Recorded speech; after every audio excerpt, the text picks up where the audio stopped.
Hello and welcome to today's talk, which is about overcoming self-doubt in your private practice. And to introduce the subject, I thought I'd tell you one of my little stories, which was this morning. I was reading some posts in a WhatsApp group that I'm a member of. So today someone was asking about grief. And one of the therapists who's actually quite knowledgeable, they were saying, well, have you heard about shattered assumptions theory? And, I can let you have some information about mediators of mourning. And I read this, and then they said at the end, I absolutely love loss. I'm a blast at parties. So, this is somebody who's really very interested in the subject of loss. But what it got me thinking was I hadn't actually heard of that particular theory. I started to question myself. I started to think, well, I don't really know enough.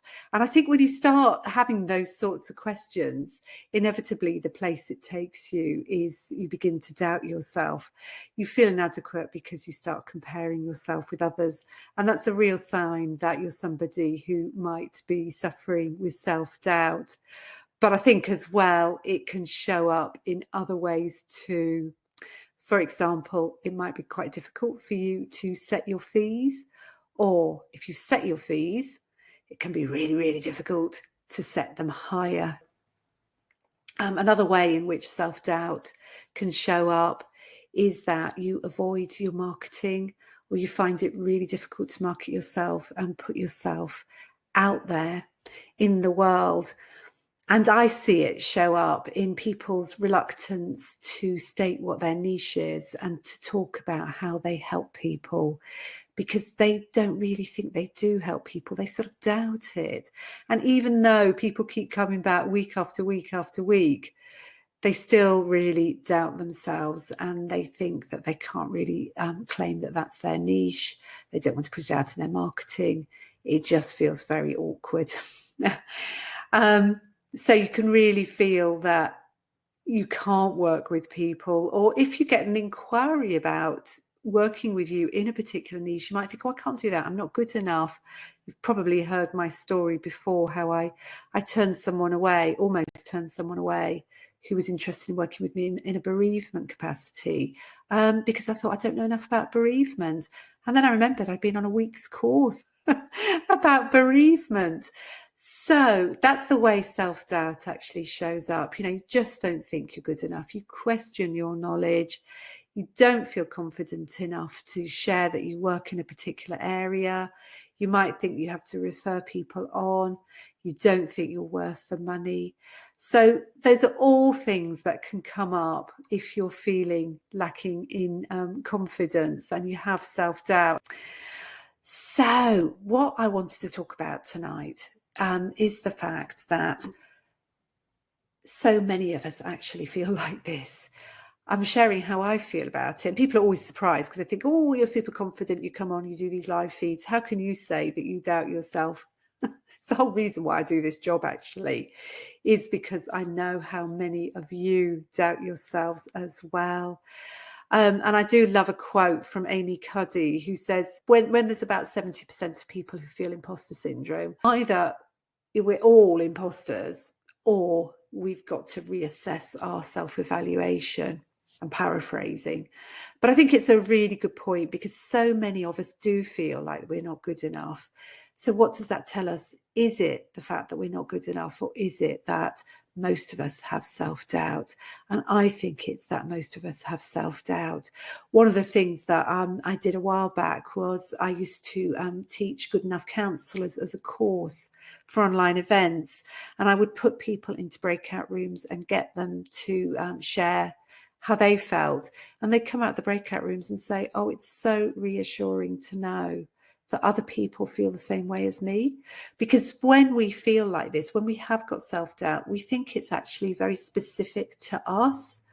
We don't understand that actually it's part of doing something new, doing something brave and courageous, like setting up in private practice, seeing clients one-to-one. It's a very brave and courageous thing to do. We take it for granted, but a lot of people never get to that stage. So, we're winning already in a sense with what we're doing, but we doubt ourselves so much. And counselling, it's such a difficult thing to actually measure as well, to see how much of a difference we're making. And so it's very difficult to actually deal with that self-doubt. But it's a natural thing, so it doesn't have to hold you back. And you may not know everything. Like, I don't know everything about loss. I certainly don't know as much as that person who was on my WhatsApp conversation this morning about loss. But I know enough. I know enough to be able to listen and to be able to explore. And I'm sure the same is true of you as well. So let's just think of some steps to help you get through this sense of self-doubt that you have in your private practice. And you can hear a little bit more about it in my podcast. So the podcast that came out last Thursday, Good Enough Counsellors podcast, episode 35, is called From Doubt to Growth. And there I share some of the stuff that helps me. And one of the things I talk about is the growth mindset. And the growth mindset is really all about focusing on your effort, your learning, and your improvement, rather than thinking that in those sort of black or white terms, this works or it doesn't work. It's all about, well, what's working? And if it's not working, what can I learn from it? And how can I use that as fuel to help me improve? And essentially, it's a much, much kinder approach than a fixed mindset that says you can either do it or you can't. Because I think a lot of us, we do have self-doubt, and that can actually be a healthy thing. I'm sure from an evolutionary perspective, if so many of us have self-doubt, which I believe we do, the figures would say that 70% of people suffer from imposter syndrome, there must be an evolutionary advantage to having self-doubt. And that takes me on to my second point, which is actually reframing what self-doubt actually does for us. And self-doubt is, it's there because we really care. We really care about our clients. We care about doing a good job. And so when we're doubting ourselves, it will make us go off and double check, do a bit of CPD, for example. It will make us ask questions. It will make us want to improve. And so self-doubt can be a really, really healthy thing, so that we work well with clients. So, see it as, how can I learn? And the self-doubt, reframing self-doubt, means that we actually think to ourselves, yeah, it's really useful to learn. I'm learning because I feel self-doubt. So if you have self-doubt, what do you do to tackle it? This is what really I spend an awful lot of time helping people with, because I think, so many of us experience it. So, for example, in my therapy growth group, I've got sort of loads of members, and this comes up fairly regularly, and we can support each other by, showing each other that, yeah, this is something that we feel, and this is something that we do to overcome it. So, for example, I help people by giving them accountability sessions. We help break tasks down into smaller steps so they don't feel as scary. So that's one thing you can do to help yourself, is to surround yourself with people who are cheering you on, but who also understand what it feels like to be feeling that self-doubt. So I think it's really helpful as well, as a small step, is to notice actually those small wins and those small achievements. And I always think it's really interesting because I have a calendar, and it's one of these perpetual calendars that you turn over the page. And I'm going to turn around, I'm going to read it to you because I think this might apply to you. So what it says is, if not you, who? And if not now, when? I just think that's a really interesting set of questions for you, because, there's people out there who need you. And the longer you procrastinate, the longer they're going to have to wait. And they might not get the help that they need because they trust you. They want to work with you. So if not you, who are they going to work with? And then I think, part of talking about that as well is what you're doing there is you're actually sort of digging deep into your own values. Like I expect, like me, you've probably got a value where you really want to support people and helping people, and you've got that desire to heal people. That's probably a really important part of who you are. And so being able to sort of dive deep into your values can often help us when we're not feeling good enough, because we think, well, actually, they still need me, and I'm going to try anyway, because they actually need the help that I can give. And the other way in which values can really help you is to think to yourself, you know, what I'm doing today is I could go away and I could think, was that a good live feed or not? And I could wait for you and I could count up how many likes and loves I've got. Let me have a look. Already I can see on my Facebook feed, I've got 1 like. So, you know, I could go away and think, well, it wasn't very good because I only had 1 like.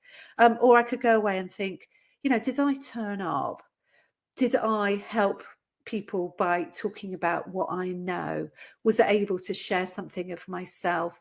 Was I congruent? Because that's really important to me, actually, is not putting myself on a pedestal and saying, oh, well, this is the way it is. It's more sort of like, actually, yeah, you know, I'm in there with you.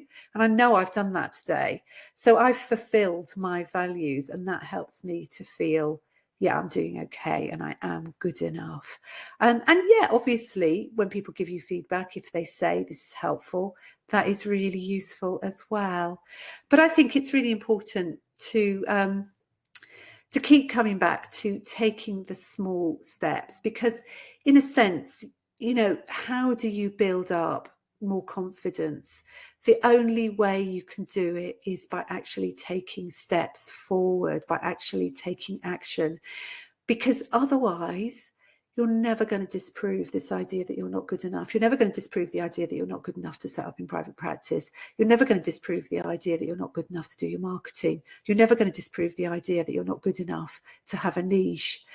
But if you think to yourself, I'll take action, I'll give it a try, with the growth mindset in mind, that it's not a pass or fail. It's a, well, maybe I failed, but, you know, I can go on learning. If you have that sort of attitude, what you'll be amazed is how much you can do. And if you keep taking those small steps, you know, you will get to pass your wildest dreams, really. What I'd just like to remind you of is that self-doubt is natural, but it doesn't have to hold you back.